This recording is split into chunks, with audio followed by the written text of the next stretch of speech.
इस वक्त एक बड़ी खबर सामने आ रही है। मुस्लिम पर्सनल लॉ बोर्ड के अध्यक्ष चुने गए हैं मौलाना खालिद सैफुल्लाह रहमानी। इस वक्त की सबसे बड़ी खबर है जो आपको दे रहे हैं हम। मौलाना खालिद सैफुल्लाह रहमानी मुस्लिम पर्सनल लॉ बोर्ड के अध्यक्ष चुन लिए गए हैं। इससे पहले मुस्लिम पर्सनल लॉ बोर्ड के जो अध्यक्ष थे मौलाना राबे साहब, उनसे पहले मौलाना अली मियां नदवी साहब मुस्लिम पर्सनल लॉ बोर्ड के अध्यक्ष रह चुके हैं। लेकिन अब जो चुनाव हुआ है उसमें मौलाना खालिद सैफुल्लाह रहमानी को लेकर खबर आ रही है कि मौलाना खालिद सैफुल्लाह रहमानी अध्यक्ष चुन लिए गए हैं। लेकिन इस दौड़ में, अध्यक्ष पद की दौड़ में 3 नाम शामिल रहे, जिसमें मौलाना सैयद अरशद मदनी का नाम भी शामिल है, मौलाना फजलुर रहमान मुजद्दिदी का नाम भी शामिल है। लेकिन सवाल यह है कि मौलाना अरशद मदनी क्यों नहीं बन पाए मुस्लिम पर्सनल लॉ बोर्ड के अध्यक्ष। इसको लेकर बहुत सारी वजह सामने आ रही हैं, बहुत सारी चीजें खुद बोर्ड के अंदर से सामने आ रही हैं। जो बोर्ड की अपनी एक लाइन है जिस पर मुस्लिम पर्सनल लॉ बोर्ड चलता है, अगर उसकी माने तो सियासी मामलात में जो शख्सियतें पहले से विवादास्पद हो जाती हैं, विवादित बयान उनके जरिए दिए जाते रहते हैं, उसमें मुस्लिम पर्सनल लॉ बोर्ड कहीं ना कहीं अपना बचाव करता नजर आता है। जैसा कि आपने देखा होगा, मौलाना सज्जाद नोमानी के जरिए एक बयान दिया गया था, उससे मुस्लिम पर्सनल लॉ बोर्ड ने कासिम रसूल इलियास साहब ने एक लेटर जारी किया और उन्होंने उससे पलड़ा झाड़ा था। इस बार मौलाना अरशद मदनी को लेकर भी इसी तरह की खबरें सामने आ रही हैं कि मौलाना खालिद सैफुल्लाह रहमानी को चुना गया है, मौलाना अरशद मदनी को नहीं चुना गया, मौलाना फजलुर रहमान मुजद्दिदी को नहीं चुना गया, क्योंकि मौलाना अरशद मदनी पर बहुत सारे ऐसे मामलात सामने आए जिसमें मौलाना अरशद मदनी की जो बयानबाजी थी, आप रामलीला मैदान की बात करें या उसके अलावा मनु आदम वाली पूरी जो कहानी एक बयान की गई थी, जिसके बाद काफी विवाद हो गया था,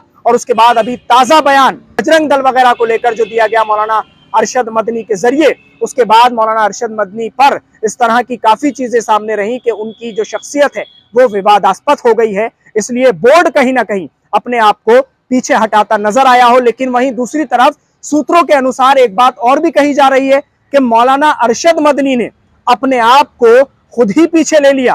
वो दौड़ में तो जरूर थे, लेकिन जब चुनाव की बारी आई है तो मौलाना अरशद मदनी खुद ही इस मामले में पीछे होते नजर आए। अब मैं आपको थोड़ी सी डिटेल बताता हूं खबर के अनुसार मौलाना खालिद सैफुल्लाह रहमानी को लेकर कि आखिर मौलाना खालिद सैफुल्लाह रहमानी कौन है, कैसे चुने गए हैं और इनके जरिए अब तक क्या क्या काम किए जा चुके हैं।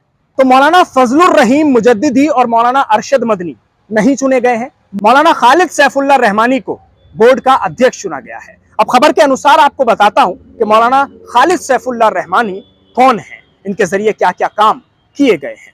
बोर्ड के फाउंडर मेंबर में से हैं मौलाना खालिद सैफुल्लाह रहमानी। मौलाना खालिद सैफुल्लाह रहमानी का ताल्लुक बिहार के दरभंगा से है। इनके जरिए 50 से अधिक किताबें लिखी जा चुकी हैं।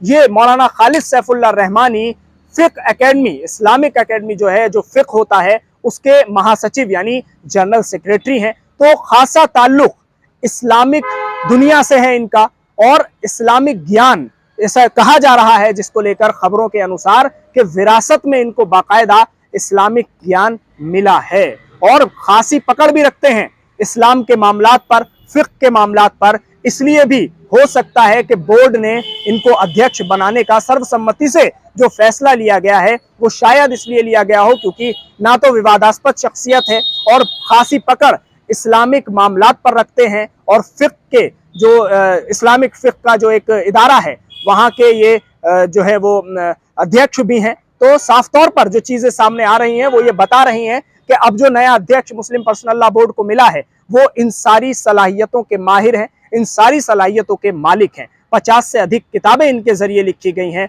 बिहार के दरभंगा से इनका ताल्लुक है। तो अब आप आगे देखिए कि मुस्लिम पर्सनल लॉ बोर्ड जिस तरह से अभी तक काम करता आया है, तो अब मुस्लिम पर्सनल लॉ बोर्ड को जब से नए अध्यक्ष मिले हैं उसके बाद से अब क्या कुछ होने वाला है, क्या नए बदलाव होंगे। और जैसा कि मुस्लिम पर्सनल लॉ बोर्ड का अपना एक मोटिव है, अपनी एक टारगेट लाइन है जिस पर मुस्लिम पर्सनल लॉ बोर्ड चलता है, अपने मामलात सुलझाने में रहता है, सियासी मामलात से दूर रहता है। जो शख्सियतें मुस्लिम पर्सनल लॉ बोर्ड से जुड़ी हैं, अगर वो सियासी मामलात में दखलंदाजी करती हैं, कोई विवादास्पद बयान देती हैं, तो उसको भी मुस्लिम पर्सनल लॉ बोर्ड अपना स्टैंड नहीं बताता है। ये साफ तौर पर जाहिर किया जाता है कि ये उनका अपना पर्सनल स्टैंड है।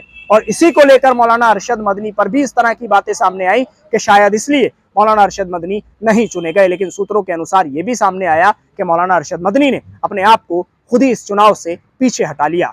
शुक्रिया। आपको हमारी ये खबर कैसी लगी हमें कमेंट बॉक्स में जरूर बताएं। मुस्लिम पर्सनल लॉ बोर्ड को लेकर आप क्या सोचते हैं ये भी कमेंट्स के जरिए बताइए। वीडियो को ज्यादा से ज्यादा शेयर कीजिए। हमारे चैनल को सब्सक्राइब करें यूट्यूब पर और लाइक करें फेसबुक पर। बहुत शुक्रिया।